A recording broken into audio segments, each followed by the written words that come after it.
Lord Krishna imparted the knowledge of Sankhya Yoga and Buddhi Yoga to Arjuna in chapter 2. However, after receiving this knowledge, Arjuna became confused. He asked Krishna, if Buddhi Yoga is the supreme path, then why are you asking me to fight this war?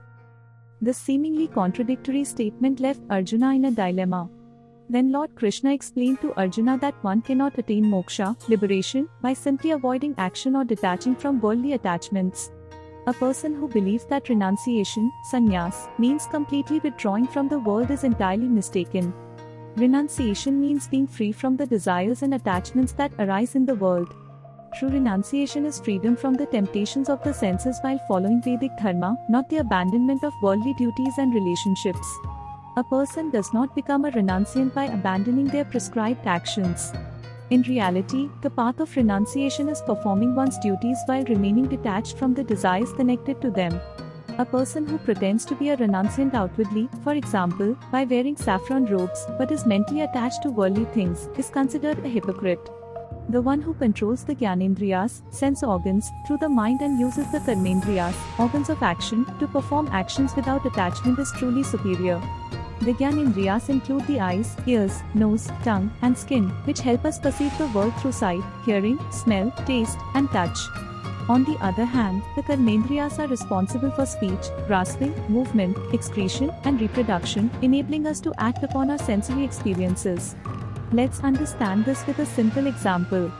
Most people are influenced by the sense organs, Gyanendriyas, admiring others' homes, cars, and lifestyles, and dedicate their organs of action, Karmendriyas, to earning money, gaining status, and acquiring a desirable life, often wasting their youth and old age in the process.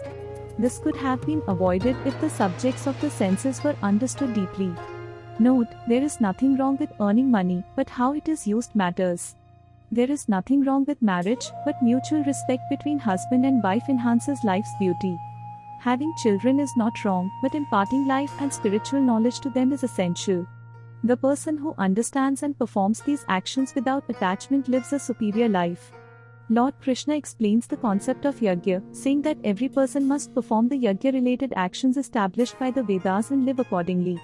If they do not, their life is in vain. Now, let's first understand the deeper meaning of yajna. The philosophical meaning of yajna is not just offering materials into the fire. That is merely a ritual, karmakanda, and differs from the real yajna.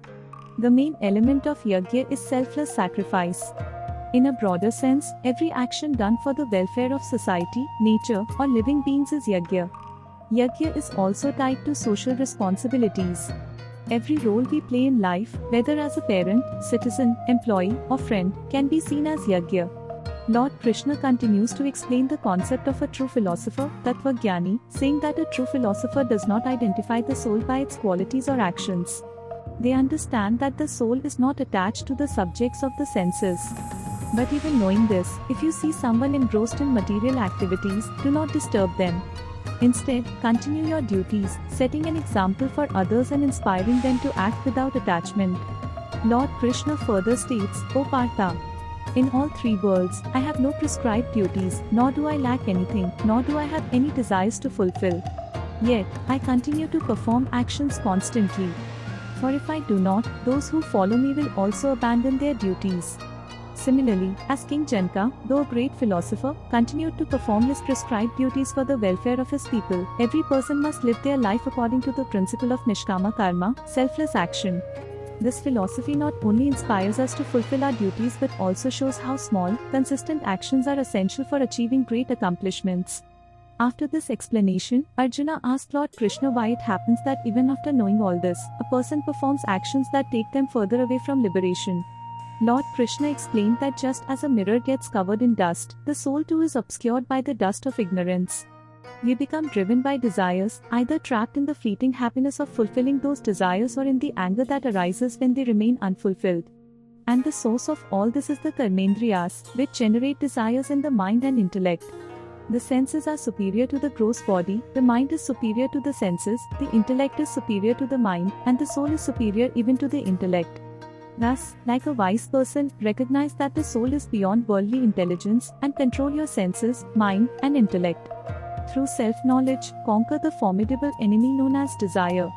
We hope this knowledge of Karma Yoga will help guide your life in the right direction.